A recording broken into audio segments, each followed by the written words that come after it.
So I just saw the newest season of Invincible, and it was pretty good, but it was probably the weakest Invincible season yet. Which again is excellent because this is a very good season. Invincible so far has been a very consistent show. 4 seasons, all great so far.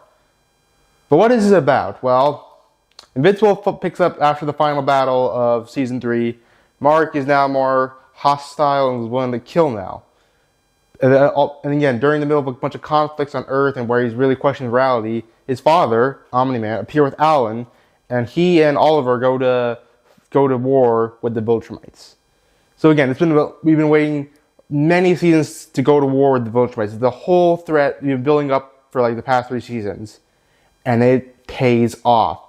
The episodes where they're fighting the Viltrumites are some of the best in the show. There's the episode where Mark gets injured after a fight, and Oliver and Omni-Man have to just like spend a few months just nursing him. It's watching Oliver and Omni-Man bond was great.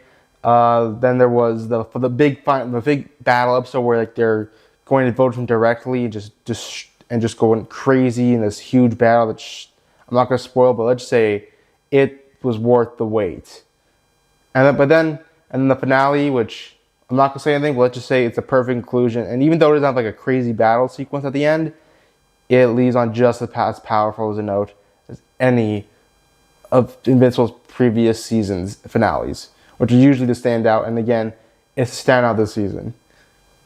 But again, this one has more flaws than the rest of the Invincible seasons. Invincible's always been flawed, even from season 1. Don't act like it hasn't. And again, this a lot of people don't, because there's one flaw that everybody will not stop talking about: the animation. Everybody said the animation is very stilted, could be 10 times better, and it's the exact same here as season 4. The characters move very awkwardly and stilted, and again, there's like some mistakes, like Mark's face is wrong, and a bunch of others that you could just nitpick about. But again, what moments when it counts, like the battles, the animation kicks up a notch, and it looks so much better.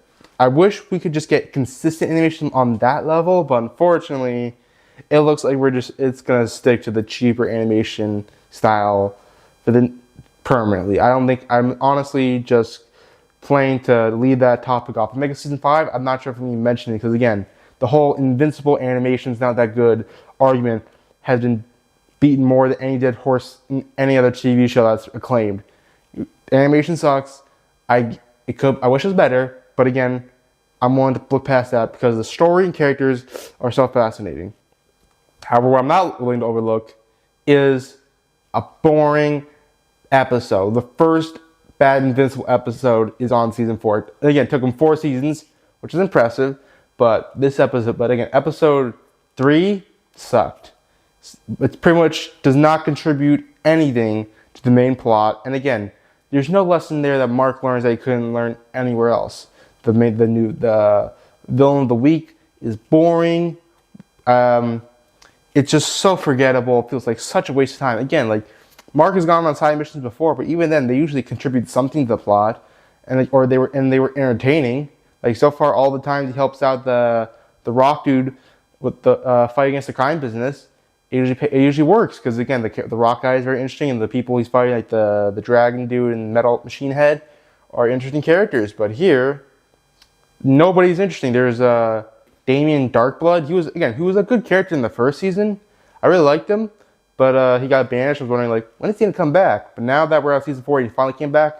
I'm starting to wonder whether or not it was just better just to leave him gone for the whole show, honestly, because this was super underwhelming, and all what made him interesting was completely gone this season. He's no longer just like a detective. He's just a regular demon who's apparently a good guy fighting evil demons.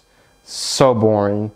It's just, I almost felt like I was going to fall asleep at one point. Okay, so yeah. But again, that one episode aside, the rest of the episodes are good. There's another problem, one more problem that I gotta mention that really irks me, and that is Eve. At the beginning, I really liked Eve. The first season, the second season, she was pretty good. But then once she got with Mark, she became boring. I don't know. Every single time Mark gets with a girl romance, it's always the weakest part of the show. Is the weakest part the first season, second season, third season, and again fourth season. The relationship is just so bland. It's pretty much every episode, Mark sits down, talks with like Eve about all the things he's going through. And again, that's a good thing. Relationships are meant for that. Like you can go over your two's problems and be honest about them with each other. That's perfectly fine. But again, it doesn't make for exciting entertainment, or it's not that interesting because again, we see it. It's already enough just from the actions. We don't need a whole explanation. It's show don't tell. But we get these long conversations at the end of every episode. We're like, so this is what happened today. This is what I'm feeling. Again, I don't really like storytelling like that, where like there's a moment where everyone just expouts all their dialogue. It feels like those kid shows where like at the end of the episode they say the moral that they learned after the whole side adventure. It feels the exact same way here, and this is not a kids show. I mean, people are getting like teared apart violence. So the fact that it has like storytelling at that level is kind of concerning. But just like those kid shows, I'm willing to put aside. I mean, shows like Amphibia, Gravity Falls, Alice, every kid show does that, and I still love them. And I still love Invincible. Now, because I'm going to go down the positives. Omni-Man, the stuff with him and Alan, so great. Seth Rogen, yeah, he's recently I think I'm going to watch Animal Farm soon, and I think I'm going to be talking a lot of shit about him, but this show, he's perfect. He honestly fits his character so well. They'll be goofy and funny, but I'm still able to take him seriously.